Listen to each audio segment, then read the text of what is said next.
Bonjour à tous chers mortels, c'est Dragmar, on se retrouve avec ce deuxième round, deuxième tableau plutôt, voilà, sur les shonen que j'ai lu. Alors je refais un rapide petit speech, mais si vous voulez plus de détails, allez voir la première vidéo où là je l'explique beaucoup plus.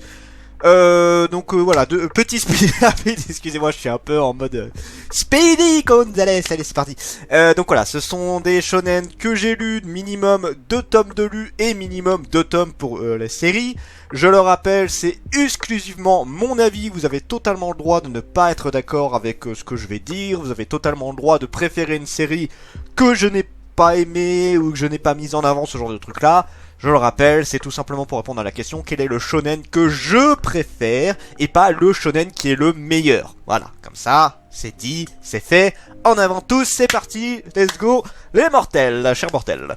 Alors, Battle Game in 5 secondes, un manga qui est dommage parce que j'avais beaucoup aimé le début du speech et ça a traîné un peu en longueur. Et encore, j'ai pas tout vu, je pense que je vais continuer l'animé. J'avais vu le premier épisode et je me suis arrêté. Ouais, enfin, en fait, j'ai vu que le premier, j'ai pas continué. Je vais la continuer très certainement, cette série-là. En animé, en manga, je ne sais pas. Pour l'histoire de Battle Game in 5 secondes, d'ailleurs qui choisir un peu à l'arrache, je trouve, parce que quand tu vois le truc, c'est... Ouais, tu sais pas pourquoi ils ont choisi ce titre. Enfin, si, tu sais pourquoi, mais il y aurait pu avoir un autre titre. En gros, oui, je divague, excusez-moi. Je suis en bonne humeur, laissez-moi profiter un peu. Voilà, c'est plusieurs personnes qui ont été capturées et amenées dans un sorte de complexe et vont chacun être menottés et avoir un pouvoir qui peut aller de genre un mec qui peut transformer un bâton en un sabre qui coupe tout, une fille qui va avoir sa force multipliée par 5, notre héros qui a le pouvoir que la personne en face croit. Donc si la personne croit que tu as comme pouvoir un canon, eh bien tu auras un canon comme pouvoir. Voilà, en gros, c'est assez particulier. Et justement, c'est ça un petit peu que je me suis dit qui serait très intéressant, c'est que ce pouvoir peut avoir plein d'effets intéressants. Il peut être très handicapant, comme très bien. Ça dépend en fait comment la personne s'en sert. Et comme le héros est loin d'être con, et en plus ce n'est pas le héros justicier, c'est le héros vraiment en mode... Je suis là pour faire le jeu, je suis là pour essayer de gagner, survivre et gagner, il est entre deux. Voilà, c'est pas le héros atypique vraiment en mode, voilà, je veux sauver tout le monde pour ma famille, truc du genre que j'apprécie pas spécialement. En général, ce genre de héros-là me saoule très vite. Là, on a un héros qui... Alors, pas novateur, hein, c'est pas le genre de héros... Enfin, on en a déjà vu des héros comme ça, mais... qui a quelque chose qui change un petit peu de l'ordinaire. Et justement, je me suis dit au début, ah cool, on va voir quelque chose de sympa. Là, on va voir comment il va se servir de ce fameux pouvoir qui est très particulier. Sauf que le manga traîne en longueur. C'est-à-dire que la première étape, on voyait un peu les pouvoirs de tout le monde, on voyait comment ils se battaient, comment ils s'en servaient, tout ça. Et là, après, c'est parti dans des trucs de clan, un peu à la Ariadi, à la Bottom, les trucs du genre, où voilà, tout le monde essaie de survivre tant bien que mal. Mais ça devenait très long, ça devenait très long et du coup j'ai moins accroché. Mais je le redis, ça se trouve en animé, avec l'action, la musique, tout ça, peut-être que ça passera beaucoup mieux. Codebreaker qui fait partie de mes petits chouchous. Je sais pas s'il va gagner, mais il y a des chances qu'il défonce du monde. Codebreaker, en gros l'histoire, nous serons une jeune fille assez jolie, assez sympathique, tout ça. Petit peu dans la lune et tout, mais voilà, une jeune fille lycéenne, si je dis pas de bêtises, voilà, tout à fait classique. Sauf que, à un moment donné, elle va tomber sur un jeune homme qui a le pouvoir de cramer tout ce qui touche. Alors quand il en a envie, hein, bien évidemment. C'est quand enfin, il a des gants, mais voilà, il peut maîtriser son pouvoir. C'est quand il touche quelqu'un et qu'il utilise son pouvoir, il va lancer des flammes bleues qui vont cramer tout ce qu'il y a jusqu'à ce qu'il n'y ait plus rien. Voilà, il va toucher une chaise, la chaise va brûler jusqu'à ce qu'il n'y ait plus la moindre cendre. Et en fait, on va se rendre compte qu'il y en a plusieurs. C'est une organisation d'assassins qui va assassiner des gens. Et cette jeune fille, on va se rendre compte qu'elle ne craint pas ses pouvoirs, puisqu'à un moment donné, il va essayer de l'attaquer et elle va être, en fait, elle est immunisée au pouvoir. chose qui est assez invraisemblable. Et du coup, il va essayer un petit peu de comprendre pourquoi cela, et ça va se lier une amitié entre les deux. C'est une série qui est très longue, si je dis pas de bêtises, elle fait 26 tomes, qui est pas très connue. Codebreaker n'est pas extrêmement connu, il y a un animé, mais je crois que l'animé est passé totalement inaperçu. Le manga, un petit peu, mais vite fait. Moi, c'est un manga que je trouve vraiment très très cool, et je suis triste qu'il ait pas eu plus de succès, parce que je le trouve vraiment très sympa, avec des... Bon, il y en a, ils vont me dire c'est un peu à la My Hero Academia, genre de truc, parce que justement, les personnages, quand ils utilisent trop leur pouvoir, ils vont avoir... des effets secondaires, du genre je prends le héros, voilà, quand... Enfin le héros, oui c'est un peu le héros, mais c'est plus la fille qu'on va suivre en priorité. Quand il a atteint sa limite de pouvoir, lui le truc qui se passe c'est qu'il ne peut plus utiliser de pouvoir. T'en as d'autres, il y en a il va se transformer en chat, le temps que ses pouvoirs reviennent, il y en a un il va devenir plus jeune, bref ils ont chacun une particularité. Et ils ont chacun un pouvoir très différent. Et bien évidemment, à eux, ils gèrent leur pouvoir d'une manière assez particulière. En fait c'est marrant, on dirait un petit peu un mix de One Piece et de My Hero Academia, c'est genre genre le mec qui utilise le magnétisme, à un moment, voilà, il peut attirer et projeter tout ce qui a un rapport avec le magnétisme, donc l'acier, les trucs du genre. Et il s'en sert d'une manière très particulière, un autre qui utilise le son, il y en a une c'est l'acide, bref, on a plein de pouvoirs très différents. C'est une histoire qui est vraiment très cool, qui est très complexe, c'est vraiment très bien travaillé, je vous la conseille énormément. Je pense que je me la relirai très certainement un jour. En fait, je l'ai lu une fois, mais en fait, je sais pas pourquoi je la compare à ça, mais Get Biker et Kyo, c'est deux séries qui étaient très longues également, mais qu'en fait, j'ai beaucoup aimé ces deux séries-là, mais je les trouvais très longues à lire. J'ai passé, c'était en fait le temps passait très lentement quand je lisais ces séries-là. Et Codebreaker, je les trouve un petit peu dans la même veine que ces deux-là, mais lui, ça passait mieux. Voilà, je cherchais pas, c'est mon interprétation. Alors, entre Codebreaker et Battle Game in 5 secondes, je pense que vous l'avez... Oups, je suis remonté, excusez-moi, je sais pas pourquoi il est remonté d'un coup. C'est bon. Voilà, je pense que vous l'avez deviné, c'est Codebreaker qui gagne haut la main. Il n'y a pas trop de surprises là-dessus. Là, je préfère largement. Battle Game in 5 secondes aurait certainement gagné contre d'autres séries, mais la Codebreaker a un niveau bien au-dessus pour moi. Je trouve l'histoire bien plus travaillée, des personnages bien plus attachants, une histoire qui est bien plus complexe. Voilà, j'ai pas fini Battle Game in 5 secondes, mais je suis arrivé à un point où je commençais à me lasser énormément, ce qui Codebreaker du début à la fin, j'ai tout lu, n'a pas été le cas. J'ai pas vu l'animé, par contre, il faudra que je regarde. Pokémon la grande aventure, alors j'englobe un peu tout, mais je prends principalement rouge, bleu et jaune, puisqu'après on a eu or, argent, rubis, saphir, diamant, perle, noir et blanc. Alors moi j'ai vu la première, la deuxième, la troisième, la quatrième, jusqu'à la quatrième génération, j'ai pas vu noir et blanc, et j'ai pas vu soleil et lune. Ouais, soleil et lune je les ai pas vus, et X et Y je n'ai pas vu également. De ce que je sais, noir et blanc et X et Y sont très bien, et soleil et lune n'est pas terrible, c'est très enfantin. Alors il y en a plein qui, à chaque fois d'ailleurs que j'en parle de ce manga là, les gens sont en mode ah mais c'est Pokémon, c'est pour les enfants.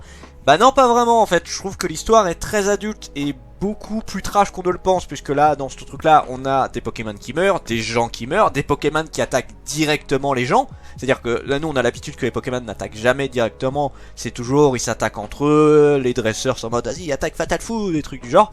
Et bah là, pas du tout. Genre, je prends un exemple tout con, la Team Rocket, qui était une organisation malfrat, va faire des prises d'otages, tout ça, mais va aussi dire à leurs Pokémon d'attaquer les gens. Genre Arbok, à un moment, c'est Sacha je crois à un moment qui s'est pris un énorme coup de queue de Arbok, sans mauvais jeu de mots, qu'il a fait valser, c'est la force des Pokémon en plus, donc Arbok est quand même assez fort par rapport à un humain, donc il a envoyé valser, il a déjà envoyé de l'acide sur des trucs, sur des Pokémon, Pikachu a déjà attaqué, alors dans l'animé c'est courant de voir Pikachu griller les gens, mais là c'est vraiment plus avec l'attention de faire des dégâts.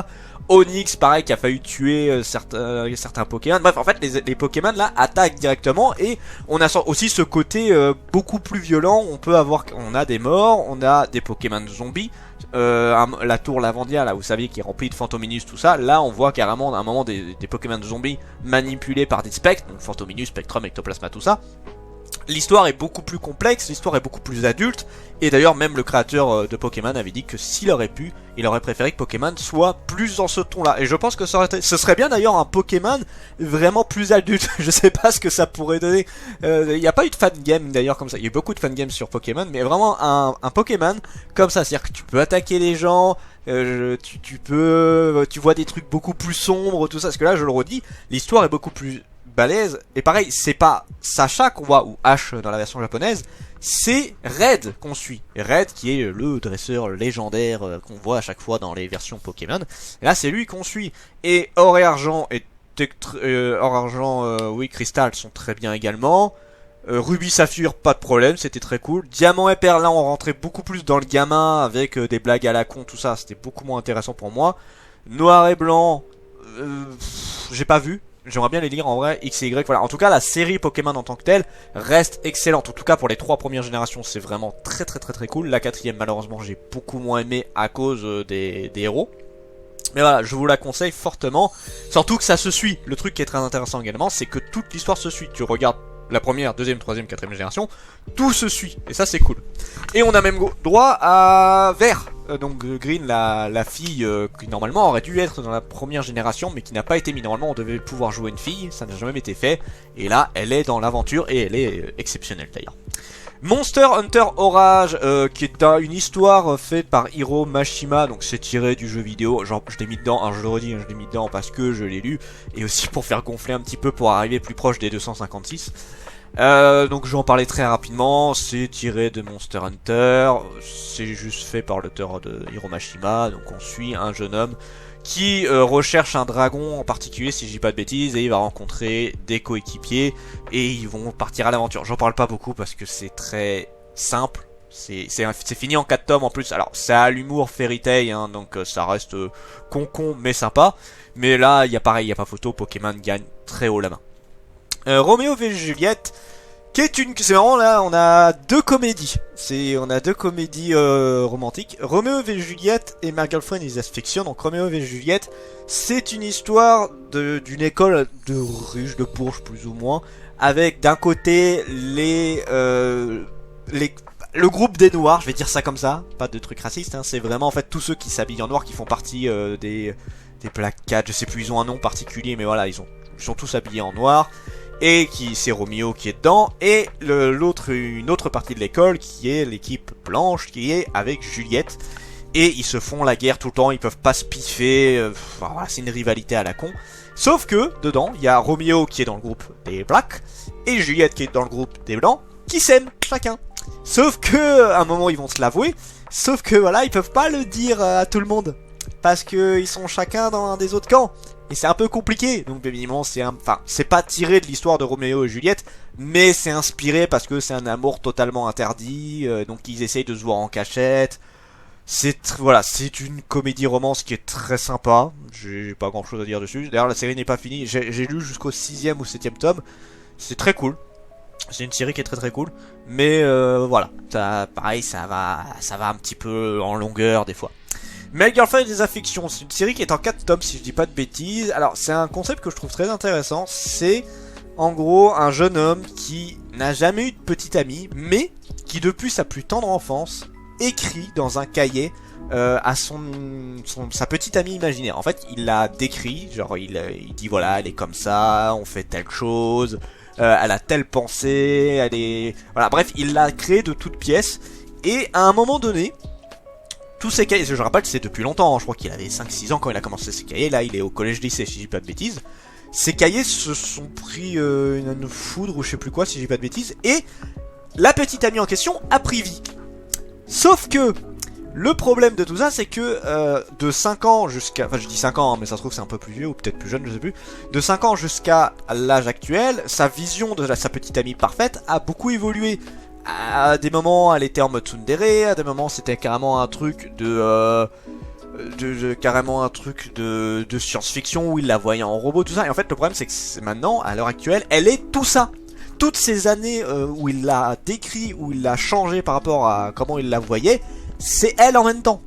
C'était un gros bordel et elle va changer régulièrement par rapport à ça. Et du coup il a sa petite amie parfaite, mais qui est aussi potentiellement un danger mortel, parce que je le redis, elle va changer au fur et à mesure par rapport à ce qu'il a écrit à telle époque. Genre à 10 ans, voilà, il aimait les robots, donc il l'a imaginé en mode robot. J'ai des conneries, mais c'est des trucs du genre.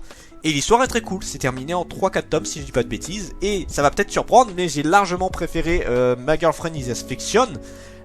Mon anglais est dégueulasse, je suis désolé. qu'à Roméo et Juliette, alors que la série continue, et je la trouve très bien, hein, Roméo et Juliette, mais My Girlfriend is a Fiction, je trouve ça beaucoup plus original, je me suis beaucoup plus marré dessus, donc voilà. Axel Ward et Killer Instinct. Axel Ward, bon, qu'on ne présente plus, hein, c'est assez connu, c'est fait par l'auteur de Sword Art Online. C'est en gros, on suit un jeune garçon du collège, si je dis pas de bêtises, qui se fait maltraiter, qui est le petit gros, voilà, qui se considère comme un gros nul, qui ne s'aime pas. Voilà, qui ne s'aime pas du tout, et qui, bon, il a quand même des amis, mais pas énormément, et il se réfugie dans, là on est dans un monde un petit peu high-tech, où tous les élèves, enfin presque tout le monde a une sorte de collier puce électronique, qui lui permet d'aller sur internet, d'envoyer des messages, d'aller dans une sorte de monde virtuel, des trucs du genre, pas vraiment comme ça dans Online, presque, et à un moment donné, il va rencontrer une des filles les plus classes, les plus belles de l'école, qui va lui mettre une application de combat, une application de combat qui utilise l'accélérateur, qui permet, alors le concept est un peu farfelu, mais en gros, quand tu as cette application, tu vas faire des combats contre d'autres joueurs bien évidemment, mais aussi tu peux utiliser des points dans la vie réelle pour ralentir le temps et pour changer des actions, ce genre de trucs là, donc ça peut servir pour des examens, pour quand tu te bats, des trucs du genre. Et ça va être une guerre, puisque là en gros il y a 10 niveaux dans ce jeu là, et personne n'est jamais arrivé au 10e niveau, parce que pour arriver au 10e niveau, il faut, en fait, de 1 à 8, il faut juste se battre. Par contre, quand tu arrives au niveau 9, si tu perds contre un autre niveau 9, ou même contre n'importe quel joueur, je sais plus si c'est n'importe quel joueur ou un niveau 9. Voilà, en tout cas, si tu perds dans un combat, tu perds le jeu. C'est-à-dire que tu perds tout ce que tu avais gagné dans le jeu. Et si un niveau 9 veut arriver au niveau 10, ben, il faut qu'il bute 5 niveau 9, voilà. Sauf que du coup personne n'a envie de perdre le jeu, personne n'a envie de risquer ça, et du coup personne ne veut se battre contre un niveau 9. Sauf une qui a envie. Sauf que là elle est toute seule face à plein d'autres joueurs, enfin plein d'autres, ils sont une dizaine si je dis pas de bêtises, et plein d'autres joueurs de niveau 9 qui sont en mode non, on ne se bat pas, et c'est catégorique. Donc voilà, donc elle va essayer de se faire des alliés pour arriver à ce fameux niveau 10. Ensuite, nous avons Killer Instinct. Killer Instinct qui est une série en... Alors, Axel Ward, j'ai pas totalement fini. J'ai bien aimé la série. J'avais vu l'animé il y a très longtemps. Je suis allé jusqu'à la moitié. Et là, j'ai acheté l'intégrale du manga. Je suis allé jusqu'au 2e tome, si je dis pas de bêtises, 2e ou 3e tome. Mais là, on m'a offert des mangas il y a pas longtemps. Du coup, bah là, ça a ralenti ma lecture. Mais je lirai l'intégrale. Voilà, Killer Instinct, qui est une série qui est en 6 tomes. D'ailleurs, on a attendu très longtemps pour le 6e tome. C'était horriblement long. Killer Instinct, en gros, c'est un groupe de personnes, je crois qu'ils sont 5 ou 6, si je dis pas de bêtises, qui vont se retrouver enfermés dans une sorte d'école. Et ils vont avoir comme consigne, tout simplement, de survivre pendant une dizaine de jours. Si je dis pas de bêtises, c'est une dizaine de jours. Ils ont un chronomètre sur au-dessus d'un tableau, avec juste, voilà, de 10 heures. Enfin, 10 heures. 10 jours. Voilà. Donc, ils en déduisent, il faut qu'on reste en vie pendant 10 jours. Sauf que, il n'y a pas de bouffe. Il y a de l'eau, ça y a pas de problème, hein, il y a de l'eau courante, tout est fermé, il y a que eux. Comment survivre pendant 10 jours? Alors techniquement, tu peux. Alors je sais pas, normalement c'est 10 jours, si je dis pas de bêtises c'est 10 jours. J'ai un doute sur les jours là, mais voilà, c'est un certain nombre de temps. Tu peux survivre 10 jours sans manger, c'est une trentaine de jours que tu peux survivre, mais psychologiquement c'est autre chose. Parce que tu pètes un câble, t'es enfermé, t'es avec des gens que tu connais pas forcément des gens très appréciables, si on peut dire ça comme ça. Et ça va être un petit peu la survie de ceux qui vont totalement péter un câble et montrer leur véritable instinct, justement. C'est une série qui est vraiment très cool. Alors, je regrette juste la fin qui a été un peu fait à l'arrache. En fait, on a la fin du jeu. Je ne vous révèle pas qui est arrivé à la fin du jeu. Mais on a vraiment la fin, on sait comment on voit comment ça s'est déroulé tout ça. Et le truc final, je suis un tout petit peu déçu parce que j'attendais un petit peu autre chose. Mais ça restait quelque chose de très sympa. Et là, pareil, il n'y a pas photo. C'est Killer Instinct qui gagne, mais alors très haut la main. Sans la moindre hésitation. Axel Ward n'est clairement pas, dans mes goûts, Axel Ward n'est clairement pas au même niveau. Nemesis qui est une série en pas très nombreux, je crois que c'est 2-4 tomes si je dis pas de bêtises. En gros, on suit l'histoire de 2 personnes qui étaient avec le héros. Là, on est dans une époque où le roi démon arrive et il va détruire le monde et il faut protéger le monde. Voilà, le speech ultra classique. Mais nos 2 héros, ils étaient accompagnés du héros ultime qui, normalement, est le plus fort et qui est le plus apte à se battre contre le roi démon. Sauf qu'avant, il faut qu'il aille tuer les différents généraux pour arriver jusqu'à lui. Et le problème, c'est que ces deux jeunes personnes ne s'entendaient jamais. Ils arrêtaient pas de se foutre sur la gueule, ils étaient toujours en mode « Ah, c'est de ta faute si je me suis pété la gueule, ah, c'est toi qui m'as piqué mon repas !» Voilà, ils s'engueulaient tout le temps. Et le héros était un peu en mode « Bah, vous me faites chier, cassez-vous !» Voilà, et il a recruté deux jeunes filles ultra sexy. Pas forcément, pas fortes, mais ultra sexy.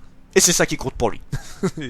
Ces deux personnes ont eu un petit peu beaucoup la rage et ont décidé « Eh ben écoute, on va détruire le roi démon avant toi !» Et du coup là ça va être la méga entente, ils vont être super potes, mais c'est même abusé, c'est limite abusé à quel point ils sont potes, limite ils pourraient se marier, tout ce que tu veux. Ah je sais ça reste de l'amitié, tout ça, mais là c'est vraiment quand tu vois le truc t'es mort de rire, c'est oh là là, ah, c'est tellement gentil d'avoir veillé sur moi, tout ça, c'est, y a pas de truc gay tout ça, j'ai rien contre ça en plus, mais là c'est vrai que ça va à un niveau, tu te dis mais voilà, et le pire c'est que tu sais que c'est que de l'amitié et tout, mais c'était vraiment très bien fou, c'est très drôle, franchement même si c'est très très drôle. Et l'histoire en tant que telle est complètement what the fuck, complètement barrée. C'était une bonne petite histoire. Maggie, alors Maggie que j'ai jamais fini d'ailleurs, je crois que j'ai lu 3-4 tomes et j'ai vu la première saison. Il faudrait que, en fait j'aimerais bien me recommencer Maggie pour être à jour, même voir la partie avec Simbad. Maggie, nous suivons Aladdin qui est un djinn, non ce qui est pas un djinn, qui est un contrôleur de djinn, si je dis pas de bêtises. Et les djinns qui sont des génies en gros qui peuvent servir à se battre ou avoir des pouvoirs, des trucs du genre. Et on va rencontrer, je sais plus comment il s'appelle l'autre héros, il va rencontrer une autre personne qui était un petit peu, enfin pas esclave mais voilà, qui devait servir une personne qui pouvait pas blairer, un marchand riche, tout ça. Et ils vont tous les deux partir à l'aventure dans les labyrinthes qui renferment plein de trésors et notamment des artefacts et des djinns qui donnent une puissance hallucinante. Et voilà, j'ai fait un résumé assez court de l'histoire, mais c'est une série que je trouve vraiment très cool, qu'il faut que je reprenne. Vraiment qu'il faut que je reprenne, j'aimerais bien reprendre là-dessus. Et là, alors, ça me fait chier parce que Mimesis, je l'aurais lâché en... Enfin, objectivement, je préfère largement Maggie et je trouve Maggie beaucoup plus intéressant. Mais je vous conseille quand même fortement Mimesis, qui est vraiment très très cool. Vous voulez une petite histoire complètement conne, bien drôle, allez-y, foncez, c'est excellent. La petite faiseuse de livres et Toriko, là ça me fait mal, ça me fait très mal, vous allez très vite comprendre pourquoi. La petite faiseuse de livres, alors j'ai vu l'animé surtout, j'ai pas vu le... D'ailleurs c'est un truc qui est chiant là-dessus. En fait le manga en France, il a 7 tomes et en fait c'est en arc, c'est comme Re:Zero ou Sword Art Online, c'est-à-dire qu'on a genre, voilà, le manga fait 2 tomes, et après, eh ben on recommence à 1 pour faire l'autre arc. Et c'est pas pratique parce que quand le manga est sorti, on nous disait il y a 7 tomes, mais il n'y avait pas d'infos disant qu'il y avait une suite derrière, on ne savait rien, moi je connaissais pas encore, en plus la petite faiseuse de livres, et du coup maintenant je sais qu'il y a une suite, et là clairement je la prendrai. J'ai lu pas grand chose, j'ai lu que le 2 premiers tomes je crois de la petite faiseuse de livres, mais j'ai dévoré l'animé, je suivais semaine par semaine, chaque fois qu'il y avait un épisode qui sortait j'étais à fond dedans, j'ai surkiffé l'animé, clairement. Bon là on parle du manga principalement, mais voilà, la petite faiseuse de livres, en gros, c'est une jeune femme qui est bibliothécaire, et à un moment donné, elle va mourir écrasée par ses livres. Et elle va se réincarner dans le corps d'une jeune fille qui est pas très vieille, je crois qu'elle a 5-6 ans, qui dans une époque moyenâgeuse, et malheureusement, elle a pas une excellente santé. Alors déjà, parce qu'elle est pas dans un milieu riche, elle est dans un milieu très pauvre, donc elle est pas dans la misère non plus, mais voilà, c'est difficile de... Ah, pas à ce point là non plus, ah c'est dur. Elle est dans la pauvreté, mais un tout petit peu au-dessus. Voilà, elle est pas dans le style on crève la dalle, mais c'est pas le grand luxe quoi.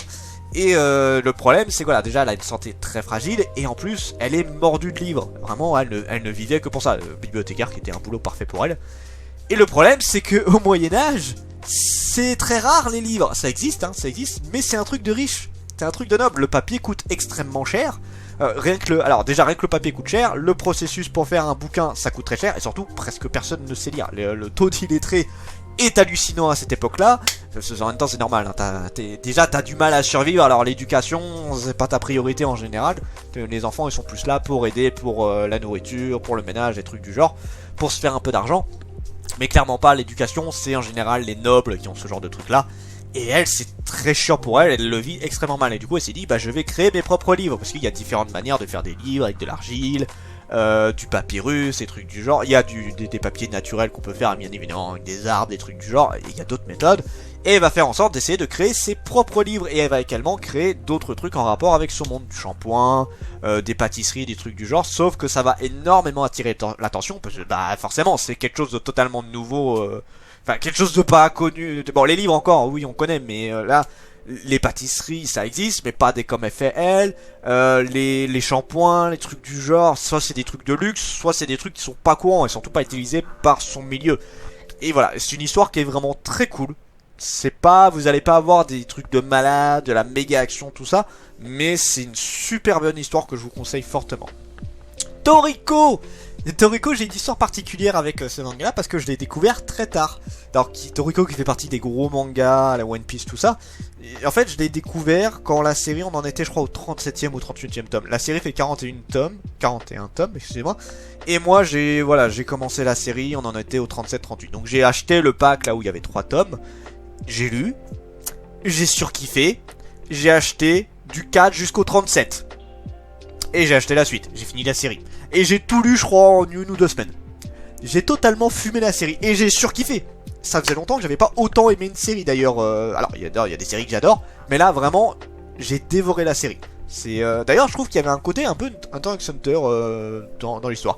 Alors pour expliquer en fait Toriko c'est un univers alors c'est pas de la magie des trucs genre on est plus proche un petit peu de la Dragon Hunter x Hunter. Je trouve que Hunter x Hunter est un très bon exemple par rapport à Toriko où il y a des créatures très particulières et en fait les gens ne vivent quasiment que pour la bouffe. Le grand truc de marche, enfin qui fait vivre le marché, qui fait vivre les gens, c'est la bouffe. Et en fait, chaque créature, chaque aliment a un degré de difficulté. Genre, je prends une connerie, un petit insecte qui est mangeable, il va être de niveau 1. Ça, il suffit de le chercher, tu le trouves par terre, tu le prends. Un truc, je prends un fruit qui est sur une montagne, avec des créatures autour, il va être niveau 10. Voilà. Et plus en fait le danger, plus la difficulté est élevé pour récupérer un aliment, plus ça va être élevé et en fait plus l'objet va, enfin l'aliment va valoir cher. Et pour ça, on a les hunters les hunters gourmets un peu, comme dans Hunter x Hunter, qui donc Toriko qui en fait partie, qui lui en gros on le paye pour aller chercher des aliments et il va aller récupérer tout ça. Et il va être accompagné d'un cuisinier qui va être son coéquipier parce que c'est bien beau d'aller les chasser, mais il faut savoir les cuisiner. Et Toriko, il est pas mauvais, mais c'est pas sa spécialité. Lui, sa spécialité, c'est se battre et récupérer les trucs. C'est une histoire qui est vachement cool. Alors, c'est vraiment le côté toute l'aventure. J'aime pas. En fait, je suis pas très fan dans des mangas cuisine. Footward, j'ai jamais lu, par exemple. J'aimerais bien le lire un de ces 4 quand même. Voilà. Et moi, il y a 4 types de mangas que j'ai du mal. C'est tout ce qui est Magical Girl, Mecha, cuisine et sport. C'est les 4 genres où j'ai du mal. J'en ai lu. Sport, j'ai lu Olive et Tom. La cuisine, Toriko. Mecha Infinite Stratos et Magical Girl Sakura chasseuse de cartes. J'ai quand même des mangas que j'ai regardé dedans, mais j'ai du mal à m'accrocher à ce style-là. Et Toriko, j'ai surkiffé dans le style où vraiment, c'est à chaque fois, il y avait une aventure, il y avait tout un défi, et quand ils arrivaient au moment où ils pouvaient enfin récupérer l'aliment et le goûter, t'avais l'eau à la bouche, c'était génial. Franchement, j'adorais. En fait, le seul reproche que je ferais à Toriko, c'est la fin. Le dernier arc est beaucoup moins intéressant. Dans le sens où on perd un petit peu ce côté aventure, ce côté vraiment merveille. D'ailleurs, même chose que je reproche à One Piece, c'est que là, One Piece en ce moment, je trouve qu'on a vraiment perdu le côté aventure. On est vraiment dans les gros trucs de balade, avec les gros méchants, tout ça. Sauf que c'est pas ce qui m'intéressait à la base. J'adorais les combats dans One Piece, tout ça. Et Toriko, c'est pareil, j'aimais beaucoup tout ce qu'il y avait. Et là, le gros truc qu'on a eu à la fin, alors oui, c'était exceptionnel, c'était classe, tout ça, mais je trouve qu'on perdait un peu ce qui faisait Toriko. Alors ça me fait mal là de choisir entre ces deux-là parce que la petite faiseuse de livres j'adore ça, mais Toriko beaucoup plus. Mais voilà, c'est 2 séries que j'aime énormément. La petite faiseuse de livres aurait été ailleurs, tu vois. Là je pense que dans ce qui a été free, le seul qui aurait battu la petite faiseuse de livres c'est Codebreaker, dans ceux que je vous ai déjà présenté. Sinon les autres ils se seraient tous fait battre. Excusez-moi, j'ai la gorge sèche à force. Alors, Kundrum et Grim Reaper, c'est 2 mangas un peu plus... D'ailleurs, on va dans des mangas un peu plus classiques pour moi. Kundrum, on va parler très vite de ces 4 là parce que ils ont pas, c'est pas des mangas qui m'ont marqué autant. Kundrum, en gros, c'est une histoire avec une sorte de sorcière qui va rencontrer un jeune homme qui est amoureux d'une fille et elle va essayer de l'aider à avoir cette jeune fille avec ses pouvoirs magiques. Sauf que ses pouvoirs ont toujours un truc avec un compteur de 10. Et souvent, ces pouvoirs sont soit très limités, soit très catastrophiques. Alors, j'ai plus trop d'exemples en tête. Je crois que si j'ai plus de bêtises, Il y a un moment où il disait voilà, tu as 10 fois où elle va te dire ce qu'elle pense réellement. Sauf que des fois, bah, c'est pas très agréable à entendre, ou alors c'est pas exactement ce qu'il voulait entendre. Bref, c'est très chaotique ses pouvoirs. Je vous ai fait un résumé très rapide parce que l'histoire, j'ai lu tout, hein, j'ai tout lu la série. C'est pas mauvais, mais c'est clairement pas l'histoire que je trouve exceptionnelle. Et Grim Reaper, que j'ai pas encore tout lu, je crois qu'il me manquait un tome pour finir la série qui est en 4 tomes, si je dis pas de bêtises. Qui en gros, on suit un jeune homme qui était pas prince, qui était soldat, ouais, qui était soldat si je dis pas de bêtises, qui protégeait une princesse, et dans ce royaume, il y a des sortes de créatures pas loin des zombies ou des ghouls, qui se nourrissent de l'âme des gens, mais tu peux aussi te faire transformer. Je sais plus comment ça se passe, je crois que si tu te fais griffer, sucer le sang ou une connerie du genre, tu peux te transformer. Mais en fait, il y a un stade, c'est-à-dire que quand tu commences à te transformer, tu ne deviens réellement cette créature que si tu dévores un autre humain. Donc souvent une âme, du sang ou un truc du genre. Tant que tu n'as pas fait ça, tu n'es pas encore dans le stade où tu as perdu la raison, où tu ne contrôles plus ce que tu fais, tout ça. Après, il y a des créatures supérieures qui, eux, se contrôlent, mais qui sont définitivement passées sur la race en question.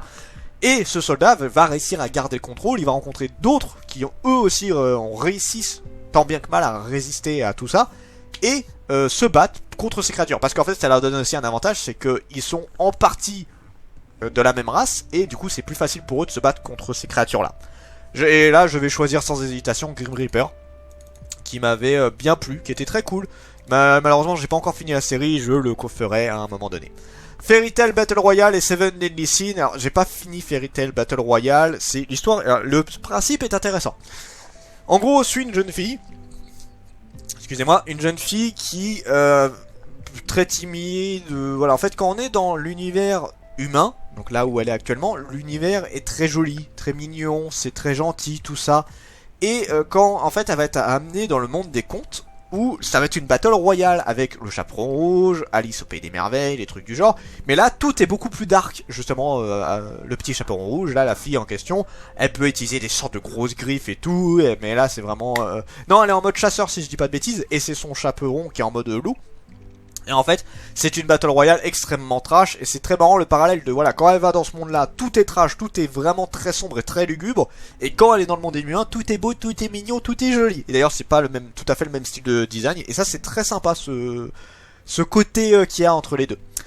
Voilà principalement, et après elle doit essayer de survivre. Seven Deadly Sins, alors ça fait très longtemps, j'avais vu une partie de l'animé, et j'ai pas beaucoup lu le manga, je crois que j'ai lu 3-4 tomes. Qui fait partie pareil des gros mangas mais qui s'est pas mal pété la gueule malheureusement de ce que j'ai entendu dire. En gros on suit une jeune, la princesse du royaume, ouais, c'est ça, le royaume qui s'est fait totalement envahir, qui est presque détruit, et elle essaie de chercher les Seven Deadly Sins qui sont 7 guerriers extrêmement puissants, qui sont tous liés à un péché capitaux. Et elle va tomber sur Meliodas qui est leur chef, qui est le péché de la colère si je dis pas de bêtises. Et elle va essayer, avec lui, de retrouver les 6 autres du groupe. Voilà, ça tourne principalement autour de ça, et ils vont essayer de récupérer le royaume, etc. Je choisis Seven Deadly Sins, quand même, qui était très cool. Fairy Tail Battle Royale. Alors, en fait, quand j'en parle pas beaucoup du résumé, c'est clairement que l'histoire m'a pas énormément plu. Seven Deadly Sins, j'aime bien, mais c'est pas le manga du siècle. Alors là, maintenant, on va avancer beaucoup plus vite. Codebreaker ou Pokémon La Grande Aventure. Alors pas photo, Codebreaker. Codebreaker qui gagne haut la main. J'aime beaucoup Pokémon La Grande Aventure, je le redis, je vous le conseille énormément. C'est vraiment très adulte, c'est très bien foutu. Mais Codebreaker est bien au-dessus dans mon cœur. Il n'y a pas photo. My Girlfriend is a Fiction ou Killer Instinct. Là pareil, Killer Instinct sans trop d'hésitation qui gagne également. Dans le sens où j'avais beaucoup attendu la série. Et j'aime beaucoup les séries manga en mode... la vraie nature humaine. C'est-à-dire que quand t'es acculé, quand t'es en mode... tu montres ta vraie nature parce que tu es en mode survie. J'aime beaucoup les mangas comme ça. Et Killer Instinct m'a régalé à ce niveau-là. Entre Maggie et Toriko, pareil, pas une grande hésitation. Toriko gagne très très haut la main. J'aime beaucoup Maggie, mais Toriko, ça a été un coup de cœur magistral. Je me suis régalé. Et j'attends qu'une chose, c'est en fait, je me suis fait une règle, c'est que quand j'aurai fini de rattraper tous les mangas que j'ai pas encore lu en fait, je me relis Toriko. Voilà. Toriko et Cage of Eden, c'est les deux séries que je me relis immédiatement. Je suis pas prêt de la relire parce que j'ai beaucoup de séries et je lis 1 ou 2 tomes par jour. Ce qui est pas énorme parce que moi, en général, j'en achète entre 30 et 50 par mois. Donc bon, c'est un peu compliqué. Merci Darkseid d'ailleurs pour ça, de me faire dépenser de l'argent. Entre Grim Reaper et Seven Deadly Sins, je vais prendre quand même Seven Deadly Sins parce que je m'étais beaucoup marré et surtout j'aime beaucoup certains des personnages. Surtout le péché de l'avarice si je dis pas de bêtises. Voilà, les deux sont vraiment très cool. Codebreaker ou Killer Instinct, pareil, Codebreaker qui gagne sans trop de soucis, même si j'adore Killer Instinct, mais on n'est pas au même niveau que de Codebreaker. Alors, on a une histoire qui est beaucoup plus complète, des personnages beaucoup plus attachants, une histoire qui est vraiment impressionnante. Codebreaker gagne très très haut la main. Toriko et Seven Deadly Sins, je pense que pareil, vous l'avez deviné, c'est Toriko qui gagne sans souci. Voilà, il n'y a vraiment pas d'hésitation. Et là, Codebreaker et Toriko. Là, c'est plus dur. La dernière fois, c'était quoi les derniers? C'était jusqu'à Chronobo et c'est Cage of Eden. Là, il n'y avait pas d'hésitation. Là, c'est plus dur. C'est plus dur pour moi parce que j'apprécie beaucoup les deux séries. J'aime beaucoup les deux. Toriko, en fait, ce que je peux reprocher, c'est la fin. J'aime pas le dernier arc de Toriko. J'ai pas vraiment accroché au dernier arc. Mais tout ce qu'il y a eu avant m'a tellement plu. J'adorais l'aventure qu'il y avait. En fait, ça me rappelait un peu Dragon Ball. Et je le redis, c'est très proche de Hunter x Hunter. Mais ça avait un côté vraiment découverte que j'adore. Codebreaker, excellent. Et vraiment excellent. C'est une en fait, il y a plein de... Enfin, dans les deux, il y a plein de personnages ultra cool. C'est dur de choisir. Hein. Pour ces deux-là, c'est très très dur de choisir. J'ai pas réfléchi avant. Là, je le fais sur place. Ah. J'hésite grandement. J'hésite grandement. En fait, c'est pas tard parce que Codebreaker, je trouve que c'est que en termes d'histoire, en termes de d'histoire principale, tout ça, je trouve que Codebreaker est meilleur. Mais en ce qui m'a plu, en ce qui vraiment m'a fait vibrer, m'a fait surkiffer, c'est Toriko qui gagne. J'ai privilégié le kiff quand même. Parce que c'est important, bien évidemment, les bonnes histoires, c'est important, les personnages cool, tout ça. Mais c'est aussi bien de choisir le manga qui, quand tu l'as lu, t'as surkiffé à mort. Et Toriko la gagne pour moi. Voilà. Donc déjà, on sait que ce sera Toriko et Cage of Eden qui s'affronteront. Donc ça, je le ferai la prochaine fois. Ouais. Je sais pas si je le fais maintenant ou pas. Je peux le faire maintenant, limite. Je peux le faire maintenant. Ouais, on va le faire maintenant, tiens. Attends. Je me... Hop. Voilà. Entre Cage of Eden et Toriko. Ouais, comme c'est bien de le faire comme ça. Au moins, on verra au fur et à mesure. Entre Cage of... Est-ce que je le fais maintenant? Ouais, si, je vais le faire maintenant. Entre Cage of Eden et Toriko... Non, non, je le laisserai pour plus tard. Je ferai une sorte de grande finale en fait. Je ferai une sorte de grande finale, ce sera plus rigolo. Ouais, ce sera plus rigolo. Voilà. Bon, excusez-moi pour le faux espoir, hein, mais j'hésitais. J'hésitais grandement. Alors, attendez, on se replace. Donc voilà, ça c'est tout pour aujourd'hui. Je vous fais un petit preview de ce qu'il y aura la semaine prochaine. La semaine prochaine, vous aurez Talantes, Megaman, Lost 7, Dragon Quest, Crimson Zone, Zelda Twilight Princess, Samurai 8, Breman, Mars, Masamune Raven, Death Note, Relakun, The Testament of Sister New Devil, A Safe New World, A School of the Dead et A Non-Stop. Voilà, c'est ça qu'il y aura la semaine prochaine comme défi. C'était Dragmar et je vous dis à la prochaine, chers mortels.